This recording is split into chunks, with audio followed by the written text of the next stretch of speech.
கும்பராசியை பொறுத்தவரை இந்த ஆண்டு மிக சிறப்பான ஆண்டு. இந்த ஆண்டை நீங்கள் வரவேற்கணும் கும்பராசிக்காரர்கள். ஏன்னா இந்த ஜென்மசனின்னு ஒரு சனி, சனீஸ்வர பகவான் ஜென்மத்தில் தலையில் ஏறி உட்காந்து அழுத்தக்கூடிய ஆண்டு. இதில் 2ஆம் இடத்துல தனக்காரனாக இருந்து ராகு பகவான் காப்பாற்றி கொண்டிருந்தார். ஆனால் குரு பகவான் உங்களுக்கு சாதகமாக இல்லை. குரு பகவான் என்ன பண்ணார்னா 4ஆம் இடத்துல உட்காந்து ஒரே அலைச்சல், வருமானம் இல்லை, உழைப்பு, ஊதியம் இல்லை, வாய்ப்பு கிடைக்கல, திருமணம் நடக்கலை, தொழிலா விரிவாக்கம் பண்ண முடியல, மனைவியா மதிக்கலை, உறவா மதிக்கலை, பையனா படிக்கலை, அம்மாவுக்கு உடல்நிலை பாதிப்பு, அப்பாவோட சண்டை, சொத்து பிரச்சனை, இப்படி எத்தனை பிரச்சனை இருக்கிறதோ அத்தனையும் கொடுத்த ஆண்டு கடந்த ஆண்டு. இப்போ மார்ச் மாதம் 29ஆம் தேதி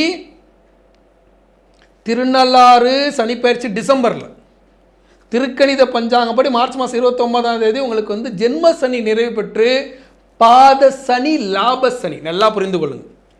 பாத சனினா சனீஸ்வர பகவான் 2ஆம் இடத்துக்கு போகிறார். 2ஆம் இடத்துக்கு போகும்போது என்ன பண்ணுவார்னா, சனீஸ்வர பகவானுங்கிறது போலீஸ்கார மாதிரி. ஒருத்தங்க தப்பு பண்ணிட்டாங்கன்னா போலீஸ்காரன் கூப்பிட்டு என்னன்னா, ஏன்டா அப்படி தப்பு பண்ணு கோபம் சாத்திட்டு அதுக்கப்புறம் ஏன்டா இப்படிலாம் தப்பு பண்ணி அடி வாங்குறீங்க, என்னடா உங்களுக்கு பண்ணணும், சரிடா நானே ஒரு வழி சொல்கிறேன், இப்படி போடி பொழைச்சி கூட இதுலேருந்து வெளியே போடான்னு சொல்லுவாங்க இல்லையா, அந்த அமைப்பு தான் சனீஸ்வர பகவான். மாட்டினோட போட்டு புழிஞ்சு எடுத்துருவார். அதுக்கப்புறம் ஒரு ஆறுதல் பரிசு கொடுப்பார். இப்போ அந்த ஆறுதல் பரிசு தான் பாத சனியாக, லாப சனியாக 2ஆம் இடத்துக்கு போகிறது. திருக்கணித பஞ்சாங்கப்படி மார்ச் மாதம் 29ஆம் தேதி பெயர்வது. ஆனால் திருநாளாறு சனி பெயர்ச்சி டிசம்பரில் தான். அப்போ தான் உங்களுக்கு முழுமையாக ஜென்ம சனி நிறைவு பெற்று லாப சனிக்கு போனீங்கன்னு நீங்கள் நினச்சிக்கணும். அப்போ தான் அதை அனுபவிக்க முடியும். இப்போ உங்களுக்கு இந்த பாத சனி வர்றதுக்கு முன்னுதாரணமாக பல விஷயங்கள் நடைபெறும்.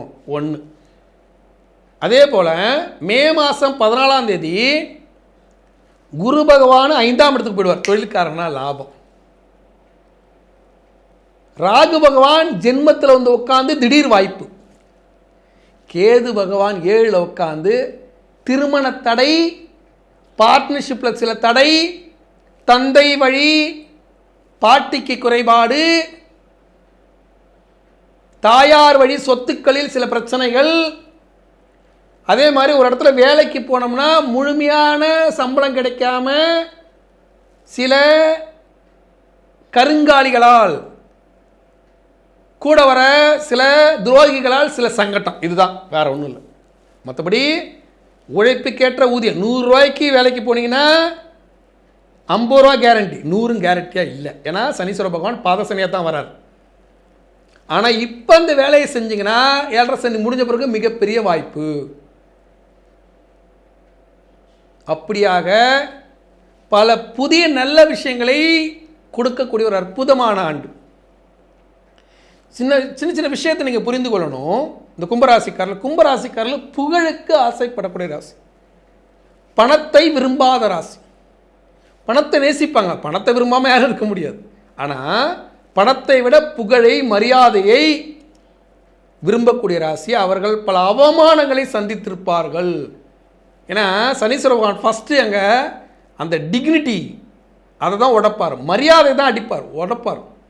அப்படி மரியாதையை குறைச்சி உடைச்சி பல சிக்கல்களை ஏற்படுத்தி வைத்திருந்தார் அல்லவா, அவற்றையெல்லாம் புதுப்பித்து கொடுக்கக்கூடிய ஒரு அற்புதமான ஆண்டு இந்த ஆண்டு. இந்த ஆண்டில் பல லாபங்கள் கிடைப்பதற்கு நீங்கள் கும்பராசியாக இருந்தால் ஒரு முறையேனும் காலாஸ்திரி போங்க. ஏன்னா ஜென்மத்தில் ராகேரி உட்கார போகிறார். காளகஸ்தீஸ்வரரை போய் வணங்கி, ஞான பிரசனாம்பிகை வணங்கி வரும்போது இந்த ஆண்டு திடீர் உயர்வு, திடீர் லாபம், திடீரென்று உறவுகள் மதிப்பது, திடீரென்று வாழ்க்கையில் இழந்ததெல்லாம் கிடைப்பது என்று பல லாபங்கள் கிடைக்கக்கூடிய ஒரு அற்புதமான ஆண்டாக உங்களுக்கு அமைய வாழ்த்துக்கள். இந்த பதிவில் 2025ஆம் ஆண்டு ஆங்கில புத்தாண்டு 12 ராசிக்காரர்களுக்கு எப்படி பயன்படுகிறது, எந்த மாதிரி பலன்களை வாரி வழங்குகிறது என்று பார்த்தோம். இவையெல்லாம் கோச்சார பலன்கள் தான். இதில் ஒருத்தருடைய பலன்கள் எப்படின்னா, ஜனஜாதகம் என்பது 50%, தசாபுத்தி என்பது ஒரு 25%, 75% ஆயிடுச்சா. அதுக்கடுத்து கோச்சார பலன்கள் என்பது ஒரு 25%. அப்போ 7.5 சனியே இருக்குப்பா. ஆனால் தசாபுத்தி நல்லா இருந்தால் தப்பிச்சுப்பாங்க, ஜனஜாதகம் நல்லா இருந்தால் தப்பிச்சுப்பாங்க. அப்போ அவரவர்கள் ஜனஜாதகத்தை ஆய்வு செய்து ஜோதிடத்தை வாழ்க்கைக்கான வழிகாட்டியாக பயன்படுத்தி கொள்ள வேண்டும். எனக்கு நேரம் நல்லா இருக்குடா அப்படின்னு ஓடிக்கோ. அப்போ ஒரு வீடு கட்டுறதுக்கு, ஒரு கார் வாங்கிறதுக்கு, ஒரு தொழிலுக்கு போகிறதுக்கு ஜாதகம் பார்த்துக்கோ. ஒருத்தருக்கு நேரம் நல்லா இல்லை, அவன் ஜாதக நோட்டை தூக்கிட்டு அலைஞ்சி கோயில் போலாம் போகிறான், அவனை கேலி செய்யாத. நோயுள்ளவன் மருத்துவரை சந்திக்கிறான், பிரச்சனை உள்ளவன் ஜோசியரை சந்திக்கிறான். நீ நல்லா உடம்பு வச்சிருந்து உனக்கு நல்லா இருந்தா, உடம்பு சரியில்லாதவன் டாக்டருக்கு போனால் அவனே நீ கேலி பண்ணுற.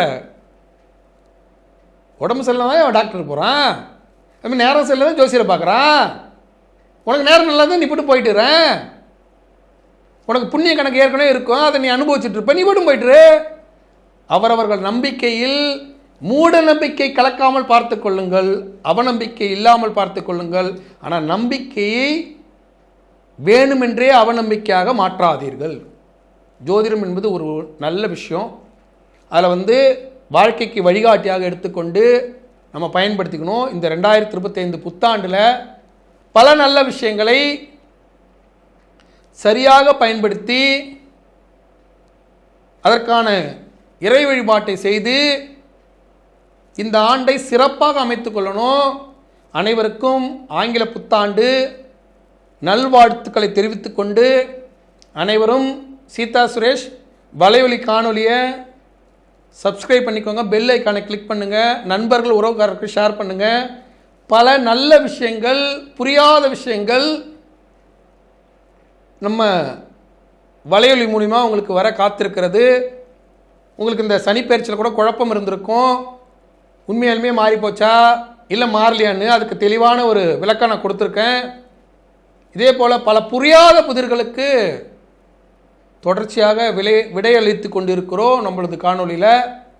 அனைவரும் அதை சரியாக பயன்படுத்தி வெற்றி மேல் வெற்றி குவித்து நலமாக வளமாக வாழ வாழ்த்துக்கள்.